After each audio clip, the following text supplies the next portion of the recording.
Hello guys, welcome back to my channel. Last video में हमने पढ़ा था operation on sets, union of two set, intersection of two set,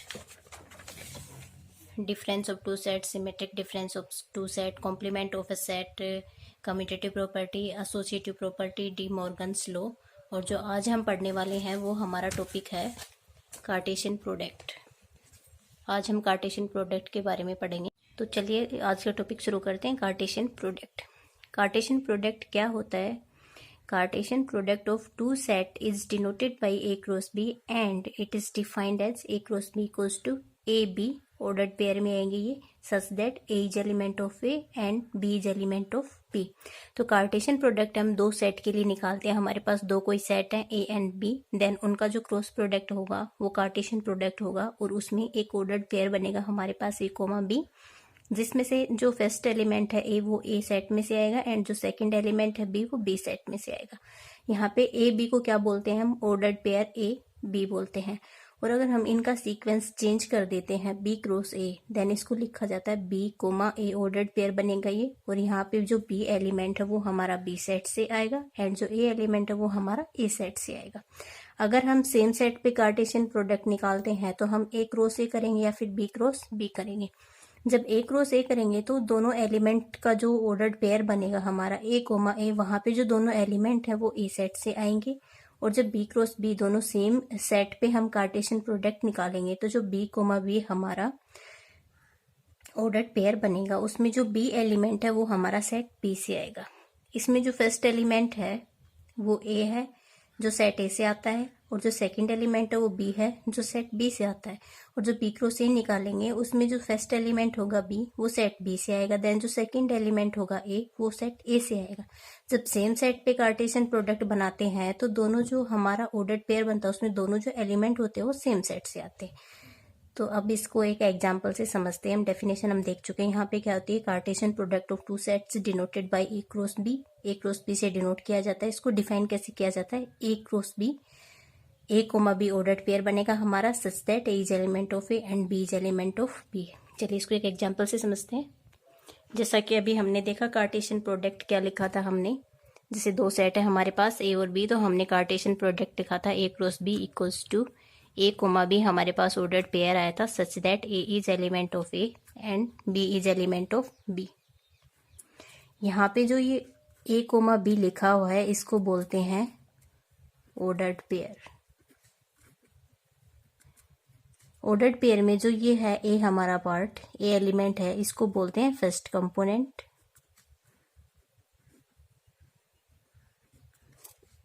and जो B है उसको बोलते हैं सेकंड कंपोनेंट। ये इसकी डेफिनेशन है। अगर हम इसका सीक्वेंस चेंज कर देते हैं, अगर हम बी क्रॉस ए निकालते हैं तो जब बी क्रॉस ए निकालेंगे तो ये सीक्वेंस हमारा चेंज हो जाएगा। इसमें हमारे पास जो पेयर बनेगा ऑर्डर्ड पेयर वो बनेगा बी कोमा ए, जहाँ पे जो बी एलिमेंट होगा वो सेट बी से आएगा एंड जो ए एलिमेंट होगा वो सेट ए से आएगा। सीक्वेंस चेंज हो जाएगा ऑर्डर्ड पेयर का। और अगर हम ordered pair Cartesian product of two set same set पे निकालते हैं, दोनों सेट हमने सेम ले लिए हैं, देन हमारे पास ऑर्डर्ड पेयर आएगा, उसमें जो एलिमेंट आएंगे वो सेम होंगे और उसी सेट से बिलोंग करेंगे ए से। क्योंकि जो बी ए की जगह पे जो एलिमेंट है वो भी ए है हमारा, बी की जगह पे जो एलिमेंट है वो भी बी है, तो दोनों ये सेम हो गए, तो सेट किससे आएंगे? ए से आएंगे। जब सेम सेट पे निकालते हैं हम कार्टेशियन प्रोडक्ट, देन हमारे एलिमेंट आएंगे बी कोमा बी और B is element of B. चलिए इसके लिए एग्जांपल लेते हैं।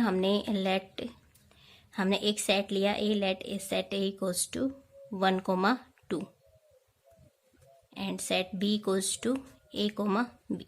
ये हमारे पास दो सेट है, हमने दो सेट ले लिए ए एंड बी। अब हमें इनका निकालना है कार्टेशियन प्रोडक्ट। और हमने देखा कि अगर दो सेट है हमारे पास तो उनका कार्टेशियन प्रोडक्ट किस तरीके से निकालते हैं? ए क्रॉस बी होता है जो हमने ऊपर देखा, बी क्रॉस ए।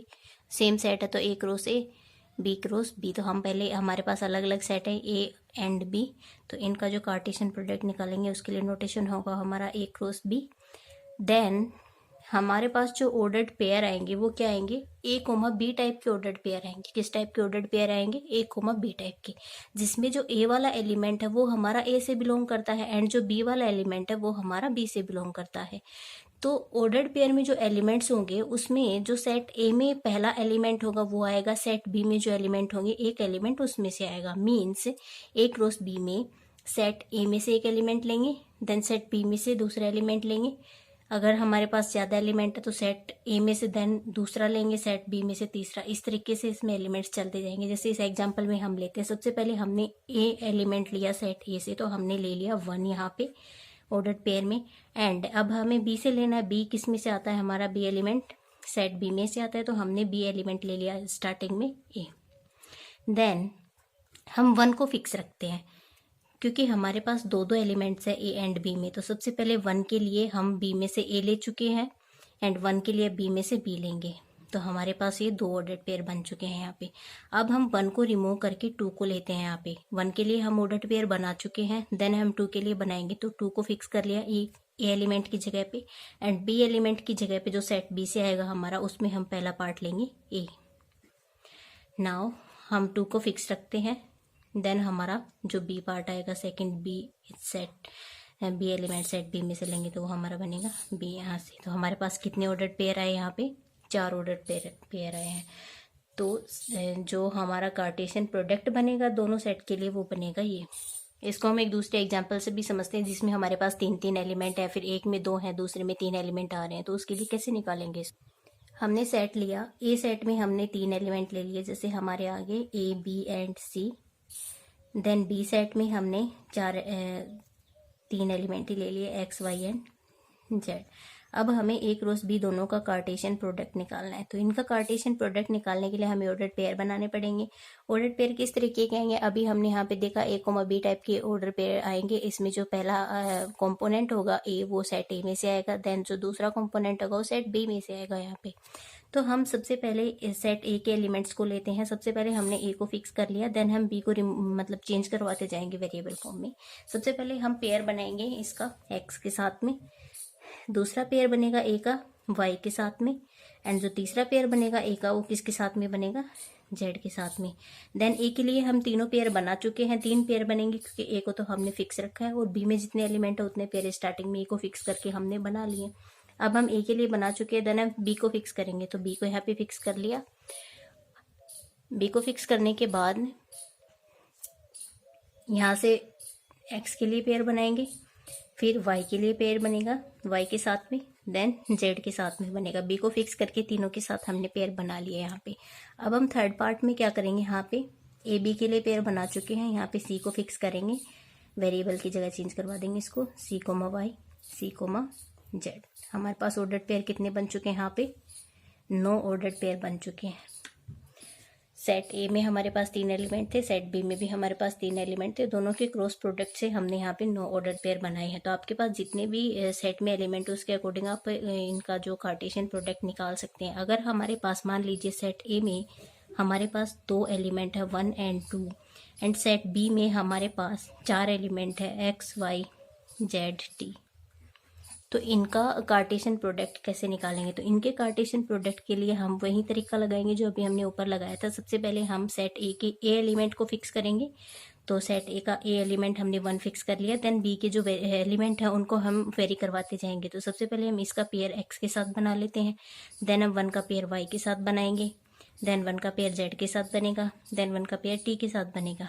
अब हम ए के लिए चारों पेयर बना चुके हैं, 4 ही पेयर बनेंगे क्योंकि ए को हमने फिक्स रखा है, बी के एलिमेंट्स को वेरी करवाया यहाँ पे। ए के लिए चारों पेयर बन चुके हैं, देन हम 2 पे मूव करेंगे। अब 2 को यहाँ पे फिक्स करवा देंगे सबसे पहले। अब 2 के ऑर्डर्ड पेयर हम सबसे पहले बनाएंगे तो एक्स के साथ में, देन 2 का वाई के साथ में पेयर बनेगा, देन 2 का जेड के साथ में, 2t।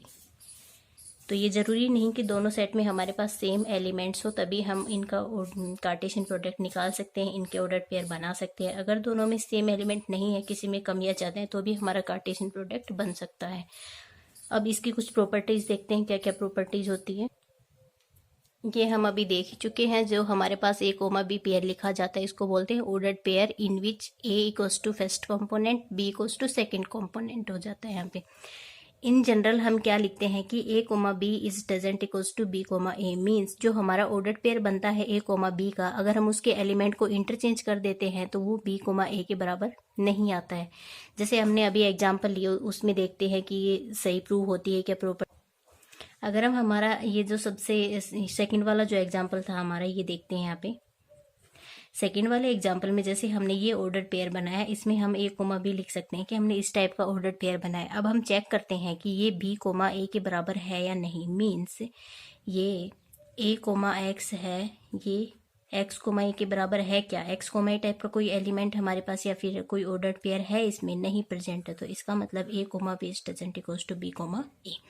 इसमें देखते हैं, इसमें 1 कोमा एक्स, क्या ये एक्स कोमा 1 के बराबर है? नहीं है। इस टाइप का कोई ऑर्डर पेयर भी नहीं है और ये दोनों आपस में बराबर भी नहीं हो सकते। तो मीन्स ये हमारी प्रॉपर्टी सेटिस्फाई होती है, A comma B doesn't equals to B comma A. अब हम इसकी सेकंड प्रॉपर्टी देखते हैं क्या होता है। ये प्रॉपर्टी हम देख चुके हैं अभी। देन आगे मूव करते हैं। 2 ordered pairs X and Y and A comma B will be equal if and only if X comma Y equals to A comma B. Means हमारे 2 ऑर्डर्ड पेयर हैं। अभी हमने देखा कि 2 ऑर्डर्ड पेयर आपस में एक्सचेंज कर दे एलिमेंट्स को तो सेम नहीं होते, लेकिन 2 हमारे ऑर्डर्ड पेयर जिनमें डिफरेंट एलिमेंट्स है, क्या वो सेम होंगे कभी? तो वो सेम किस सिचुएशन में होंगे? अगर हमारे पास X comma Y equals to A comma B आ जाता है और ये इंप्लाइज करता है कि X equals to A and Y equals to B, then ये दोनों ऑर्डर्ड पेयर इक्वल होंगे, अदरवाइज नहीं होंगे। If and only if condition आ जाती है यहाँ पे। इसको एग्जाम्पल से समझते हैं कैसे। जैसे हमारा ये एग्जाम्पल था सबसे फर्स्ट वाला, जिसमें ए सेट में हमने 2 एलिमेंट लिए थे 1 कोमा 2, बी में लिए थे ए कोमा बी। अब हमें यहाँ से चेक करना है कि जो 2 ऑर्डर्ड पेयर है हमारे वो बराबर कब होंगे। जैसे हमारे पास X comma Y and A comma B, हमारे पास 2 ऑर्डर्ड पेयर है, तो ये बराबर कब होंगी? If and only if X equals to A and Y equals to B. इस सिचुएशन में दोनों बराबर होंगे। अब हम इसके 2 ऑर्डर्ड पेयर लेते हैं 1 comma A and 1 comma B. 2 ordered pair हमने ले लिए।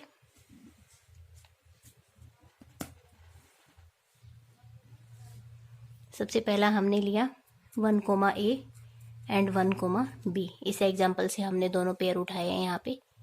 जो हमने सबसे फर्स्ट वाला एग्जाम्पल लिया था इसके हमने 2 ऑर्डर्ड पेयर ले लिए 1 comma A and 1 comma B. अब हम चेक करते हैं कि ये ऑर्डर्ड पेयर इक्वल कब आएंगे, जब इनके एलिमेंट्स आपस में इक्वल होंगे।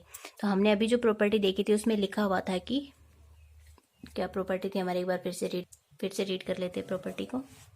2 ordered pairs x, y and a, b will be equal if and only if x, y equals to a, b and it implies x equals to a and y equals to b। तो यहाँ से property के according हमारे पास हम इसको x, y लेते हैं, इसको a, b लेते हैं। तो ये प्रॉपर्टी सेटिस्फाई कब होगी? If and only if 1, a equals to 1, b। अगर ये दोनों आपस में बराबर हो जाते हैं तो ये प्रॉपर्टी सेटिस्फाई होगी। और अगर ये बराबर हो रहे हैं यहाँ से तो 1 इक्वल्स टू क्या आएगा हमारे पास 1 एंड a इक्वल्स टू क्या आएगा हमारे पास b। ये दोनों आपस में इक्वल हो जाएंगे। थर्ड वाले एग्जाम्पल में इसको वेरीफाई करवा के देखते हैं एक बार। जो हमारा थर्ड वाला एग्जाम्पल था अभी यहाँ पे, जिसमें हमने ए सेट लिया था 1 कोमा 2, बी सेट में हमारे पास 4 एलिमेंट थे X, Y, Z and T.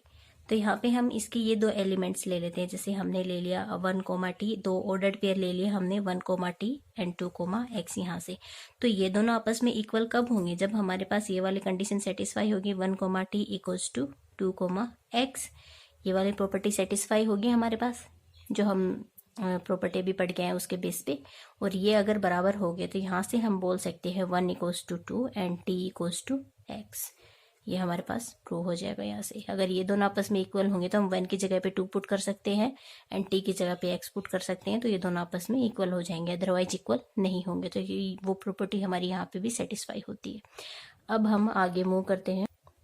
इससे आगे हमारी जो थर्ड प्रॉपर्टी है वो है if A equals to 5 and B is non empty set then A cross B equals to 5।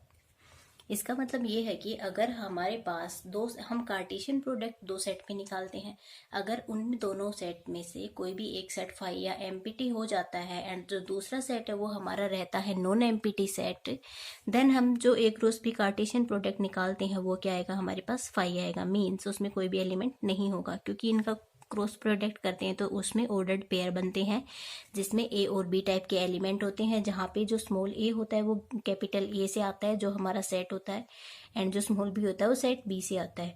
जब हमारा सेट ए ही 5 हो जाएगा जिसमें कोई एलिमेंट नहीं होगा तो ऑब्वियसली इनका कार्टेशियन प्रोडक्ट फाई ही होगा। जैसे हम जैसे किसी भी नंबर को हम फाई नॉन एम्प्टी सेट यानी कि 0 से मल्टीप्लाई करते हैं तो वो हमेशा 0 ही आता है। उसी बेस पे हम इसको समझ सकते हैं कि कोई भी सेट है जिसमें कुछ एक एलिमेंट है, जो दूसरा सेट है जिसमें हमारे पास कोई एलिमेंट नहीं है, वो फाई है, मीन्स एम्प्टी है, तो देन उसका कार्टेशियन प्रोडक्ट करेंगे उन दोनों सेट्स का तो वो हमारे पास फाई ही आएगा।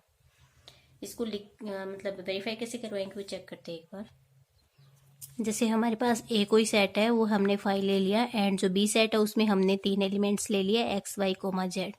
अब इसमें हमारे पास कोई एलिमेंट ही नहीं है तो देन हम कार्टेशियन प्रोडक्ट करवाएंगे दोनों का। तो ऑब्वियसली इसमें कोई एलिमेंट नहीं है जिसका मल्टीप्लिकेशन हम सेट बी के एलिमेंट्स के साथ मिले। जब इसमें कोई एलिमेंट ही नहीं है तो हमारे पास दोनों का प्रोडक्ट क्या आएगा, फाई, क्योंकि मिनिमम पॉसिबिलिटी तो फाई की है। इसका तो हम क्रॉस प्रोडक्ट इसमें से किसी एलिमेंट के साथ कर ही नहीं सकते हैं, तो यहाँ पे हमारा क्या आएगा, एक क्रॉस भी आएगा फाई। इसी बेस पे अगर हमारा सेट बी, इसी बेस पे अगर हम सेट ए की जगह पे इसको अपोजिट करके सेट बी को फाई ले लेते हैं और सेट ए हमारा नॉन एम्प्टी सेट है, देन बी क्रॉस ए भी क्या आएगा, फाई आएगा। और अगर दोनों सेट हमारे एम्प्टी हो जाते हैं तो ऑब्वियसली दोनों का मल्टीप्लिकेशन फाई ही आएगा। तो ये जो तीनों प्रॉपर्टी थी हमारे पास कि अगर हमारे पास कोई दो सेट हैं उनमें से एक सेट हमारा फाई है जो कि एम्प्टी है, एंड जो दूसरा सेट है वो नॉन एम्प्टी सेट है, तो उन दोनों का जो क्रॉस प्रोडक्ट लेंगे तो वो क्रॉस प्रोडक्ट किसके इक्वल आएगा, फाई के इक्वल आएगा। चाहे दोनों सेट में से कोई एक फाई हो तो भी वो क्रॉस प्रोडक्ट फाई आएगा, और अगर दोनों सेट हमारे फाई आ जाते हैं, दोनों सेट हमारे एम्प्टी सेट आ जाते हैं, तो उनका जो कार्टेशियन प्रोडक्ट होगा, उनका जो क्रॉस प्रोडक्ट होगा वो हमारे पास क्या आएगा, फाई ही आएगा। इससे आगे हमारे पास 3 प्रॉपर्टीज हैं, इन पे मूव करते हैं हम। ये प्रॉपर्टीज क्या होती है, सबसे पहले हमारा है ए क्रॉस बी यूनियन सी। मतलब जो कार्टेशियन प्रोडक्ट है वो हम बी यूनियन सी पे करवा रहे हैं। बी यूनियन सी पे जब हम कार्टेशियन प्रोडक्ट करवाएंगे तो हमारे पास प्रॉपर्टी बनेगी A cross B union A cross C. मतलब ये क्रॉस यूनियन पे सेपरेटली ऑपरेट हो जाएगा, then A cross B union अंदर आ जाएगा ए क्रॉस सी। इसी टाइप से अगर हम इंटरसेक्शन पे ये कार्टेशियन प्रोडक्ट ओवरलैप करवाते हैं तो हमारे पास क्या प्रॉपर्टी आएगी, A cross B intersection C equals to A cross B intersection A cross C. अगर हम माइनस यूनियन पे ऑपरेट करवाते हैं यहाँ पे तो क्या बनेगा हमारे पास, A minus B union C equals to A minus B union A minus C. अब एक क्वेश्चन लेते हैं जिसमें हमारे पास 3 सेट है ए बी एंड सी, और हम उनका यूनियन निकालते हैं, इंटरसेक्शन निकालते हैं, फिर उन पे कार्टेशियन प्रोडक्ट निकाल के चेक करेंगे कि तीनों प्रॉपर्टी सेटिस्फाई होती है या नहीं होती। सबसे पहले हम सेट ए ले लेते हैं। तो सेट ए में हमारे पास कौन कौन से एलिमेंट लें, सेट ए में हमने एलिमेंट्स ले लिए 1,2। सेट बी में हमने एलिमेंट्स ले लिए 2,3, एंड सेट सी में हमने एलिमेंट ले लिए ए कोमा बी। इसमें सेट सी में हम एक्स वाई ले लेते हैं क्योंकि ए कोमा बी ऑर्डर्ड पेयर समझेंगे वहां से, तो कुछ स्टूडेंट्स को कन्फ्यूजन हो सकता है यहाँ पे कि ए कोमा बी इसमें ले लिया और जो ऑर्डर्ड पेयर बनता है वो भी ए कोमा बी की फॉर्म में समझाया गया है। सबसे पहले प्रॉपर्टी हमारी है A cross B union C equals to A cross B union A cross C. सबसे पहली प्रॉपर्टी हम ये सेटिस्फाई करवाएंगे। तो इस प्रॉपर्टी को सेटिस्फाई करवाने के लिए हमें क्या लेना पड़ेगा, बी और सी का क्या लेना पड़ेगा, यूनियन। तो सबसे पहले हम बी और सी का यूनियन लेते हैं। बी और सी का यूनियन निकालेंगे तो हमने लास्ट कुछ वीडियो में देखा था कि यूनियन कैसे निकालते हैं, वहां से आप निकाल सकते हैं, मेरी वीडियो को देख सकते हैं, वहां पे जाके आप 2,3, x, y। और एक बार मैं फिर से बता दूं कि यूनियन में सारे एलिमेंट्स आ जाते हैं, जितने भी सेट होते हैं। 2 सेट का यूनियन ले रहे हैं तो दोनों सेट के एलिमेंट्स आएंगे सारे, 3 का ले रहे हैं तो तीनों के आएंगे। तो हमने बी यूनियन से यहाँ से निकाल लिया। ए सेट हमारे पास ऑलरेडी दिया हुआ है, क्या सेट है हमारे पास, ए में कितने एलिमेंट है 1,2, 2 एलिमेंट है। ए सेट आ गया हमारा। बी यूनियन सी जो हमारे पास सेट आया है ये भी तो एक सेट ही है जो हमने न्यू फॉर्म किया है अभी यहाँ पे। तो इस सेट का दूसरे सेट के साथ में हम कार्टेशियन प्रोडक्ट निकाल सकते हैं। अब हम इसका Cartesian product B union C के साथ निकालेंगे। तो कार्टेशियन प्रोडक्ट निकालेंगे तो हमने अभी देखा था पीछे की कार्टेशियन प्रोडक्ट कैसे निकालते हैं। हम ए के जो एलिमेंट्स हैं उनमें से एक एलिमेंट को फिक्स करते हैं, देन बी के एलिमेंट्स को वेरी करवा देते हैं। तो इसमें सबसे पहले हम 1 को फिक्स करेंगे। 1 का ऑर्डर्ड पेयर किसके साथ बनेगा, 2 के साथ बनेगा। 1 का ऑर्डर्ड पेयर किसके साथ बनेगा, 3 के साथ, देन एक्स, देन वाई। 1 के लिए हम ऑर्डर्ड पेयर बना चुके हैं, अब हम 2 पे मूव करते हैं। 1 को फिक्स कर चुके हैं। 2 को फिक्स कर देंगे। 2 का ऑर्डर पेयर सबसे पहले 2 के साथ बनेगा, 2 का ऑर्डर पेयर 3 के साथ बनेगा, 2 का ऑर्डर पेयर x के साथ बनेगा, 2 का ऑर्डर पेयर y के साथ बनेगा। तो हम A क्रॉस B यूनियन से निकाल चुके हैं। हमारे पास क्या आया ये हम देख चुके हैं। हमारी LHS तो निकल चुकी है प्रॉपर्टी के अकॉर्डिंग। अब हम इधर वाला पार्ट निकालते हैं, चेक करते हैं कि ये प्रॉपर्टी इसके राइट साइड के इक्वल आती है या नहीं आती है। तो सबसे पहले हम क्या निकालेंगे, A क्रॉस B निकालेंगे एंड A क्रॉस C निकालेंगे, देन दोनों का यूनियन लेंगे। तो हम पहले A क्रॉस B निकालते हैं। A क्रॉस B निकालने के लिए सेट A हमारा है 1,2, सेट B हमारा है 2,3। इनका कार्टेशियन प्रोडक्ट निकालते हैं। तो सबसे पहले हम 1 को फिक्स कर देंगे, B के एलिमेंट्स को वेरी करवाएंगे 1,2, 1,3, देन 2 को फिक्स करेंगे। जो हमारा ऑर्डर्ड पेयर में A, B के टाइप होते हैं एलिमेंट्स सारे, इसमें भी A, B टाइप के एलिमेंट्स होते हैं। तो सबसे पहले A एलिमेंट सेट A में से लिया, B एलिमेंट सेट B में से लिया, then A element set A में से लिया, B एलिमेंट सेट B में से लिया। कार्टेशियन प्रोडक्ट में इस टाइप के ऑर्डर पेयर बनते हैं। तो 1 को फिक्स किया 2 के साथ, 1 को फिक्स किया 3 के साथ, देन 2 को फिक्स किया 2 के साथ, 2 को फिक्स किया 3 के साथ। ये हमारे 4 ऑर्डर पेयर बन चुके हैं इसके। अब हम A क्रॉस C के लिए ऑर्डर पेयर बनाते हैं। A क्रॉस C के लिए ऑर्डर पेयर बनाएंगे तो A में हमारे एलिमेंट्स है 1,2 एंड C में हमारे एलिमेंट्स है x, y। इसके लिए ऑर्डर पेयर में 1,x, 1,y, 2,x and 2,y, ये हमारे ऑर्डर पेयर बनेंगे। अब हमें इन दोनों का यूनियन लेना और चेक करना है कि इसके बराबर आएगा या नहीं आएगा। तो इसका यूनियन लेके देखते हैं। यूनियन में सारे एलिमेंट्स आएंगे 1,2, 1,3, 2,2, 2,3, 1,x, 1,y, 2,x and 2,y। ये सारे एलिमेंट्स हमारे पास आ गए इसके। अब हम देखते हैं कि ये इसके बराबर है या नहीं है। इसमें 1,2 है, यहाँ भी है 1,3, यहाँ भी है 1,x, यहाँ भी है हमारे पास 1,y, यहाँ भी है 2,2 भी है, 2,3 भी है हमारे पास, इसमें 2,x भी है एंड 2,y भी है। तो यहाँ से पहली प्रॉपर्टी हमारी सेटिस्फाई हो गई। A cross B union C equals to A cross B union A cross C। ये हमारी जो पहली प्रॉपर्टी थी ये सेटिस्फाई हो चुकी है यहाँ पे। इसके बाद हम सेकंड प्रॉपर्टी पे मूव करते। सेकंड प्रॉपर्टी हमारी थी A cross B intersection C equals to A cross B intersection A cross C। ये हमारी सेकंड प्रॉपर्टी थी। हमें पता है हमारे पास A सेट में कितने एलिमेंट्स हैं 1,2, 2, B में कितने एलिमेंट्स हैं 2,3 एंड C में कितने एलिमेंट्स हैं x, y। दो एलिमेंट हमारे पास तीनों सेट में हैं, दो एलिमेंट यहाँ पे। अब हम क्या करते हैं कि सबसे पहले हमें निकालना पड़ेगा यहाँ पे B इंटरसेक्शन C, देन उसका कार्टेशियन प्रोडक्ट लेंगे A के साथ और फिर इधर वाली प्रॉपर्टीज को आपस में पहले कार्टेशियन प्रोडक्ट निकालेंगे दो सेट का, देन उसका इंटरसेक्शन लेंगे और चेक करेंगे कि इक्वल आते हैं या नहीं आते। तो सबसे पहले हम निकालेंगे B इंटरसेक्शन C। तो B इंटरसेक्शन C निकालने के लिए हमारे पास B सेट में दो एलिमेंट है 2,3, C सेट में दो एलिमेंट है x, y। अब इन दोनों का इंटरसेक्शन निकालेंगे तो हम यहाँ से देख सकते हैं कि दोनों में कोई भी पार्ट कॉमन नहीं है। तो ऑब्वियसली इसका इंटरसेक्शन क्या आएगा 5, क्योंकि कुछ भी पार्ट कॉमन नहीं है, मतलब एम्प्टी है इंटरसेक्शन पार्ट इसमें। देन कार्टेशियन प्रोडक्ट हम A के साथ निकालेंगे इसका। तो अभी हमने प्रॉपर्टी देखी थी थोड़ी देर पहले ही कि अगर दोनों सेट में से हमारा कोई भी एक सेट 5 होता है और दूसरा नॉन एम्प्टी सेट होता है तो दोनों 5 आता है, और अगर दोनों 5 होते हैं तो भी 5 आता है।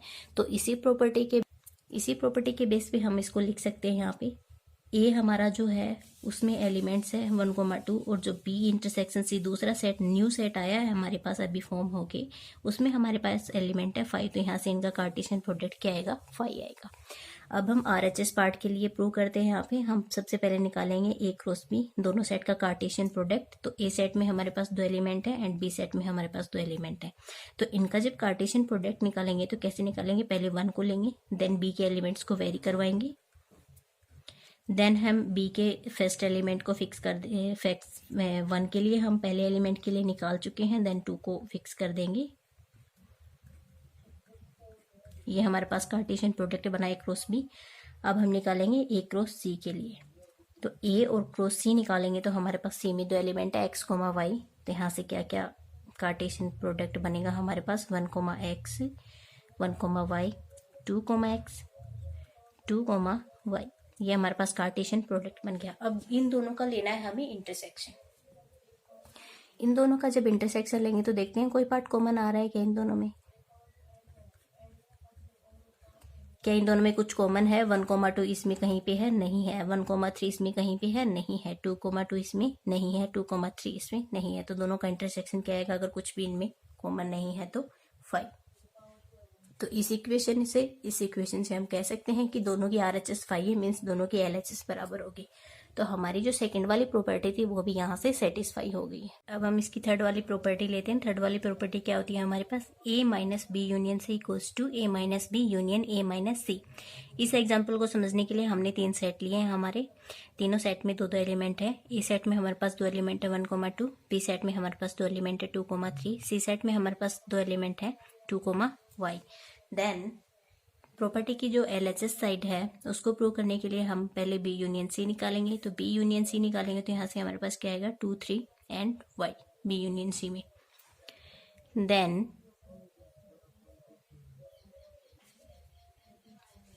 A minus B union C निकालेंगे। तो A minus B union C करेंगे तो हमने देखा था लास्ट वाले वीडियो में कि 2 सेट उनका डिफरेंस कैसे निकालते हैं। जो कॉमन पार्ट होता है दोनों में वो तो कट हो जाता है और जो बचे हुए एलिमेंट A के होते हैं वो सारे आते हैं। तो कॉमन पार्ट दोनों में 2 है, 2 यहाँ से कट हो जाएगा और जो B के एलिमेंट है वो नहीं आएंगे। A का जो रिमेनिंग एलिमेंट है हमारे पास वही आएगा।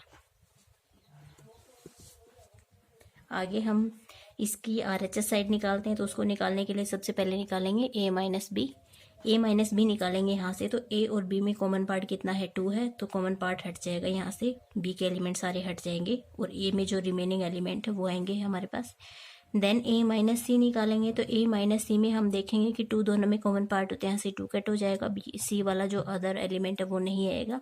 तो रिमेनिंग A का एलिमेंट क्या बचा हमारे पास? 1। इन दोनों का हमें क्या लेना है? यूनियन लेना है। Then A minus B union A minus C। तो ये क्या आएगा? 1। तो यहाँ से इस इक्वेशन से दोनों की RHS इक्वल है तो यहाँ से LHS में इक्वल हो जाएगी।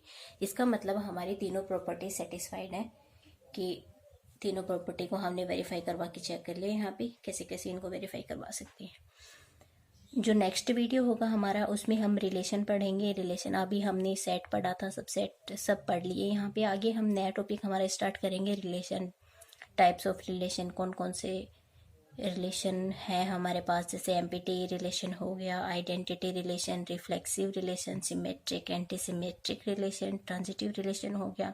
इन सब के बारे में हम नेक्स्ट वीडियो में पढ़ेंगे। और गाइज होप सो आपको आज जो पढ़ा है वो अच्छा लगा हो। अगर आपको अच्छा लगा हो तो लाइक कीजिए, कमेंट कीजिए, शेयर कीजिए और चैनल को सब्सक्राइब कीजिए। Thanks for watching guys.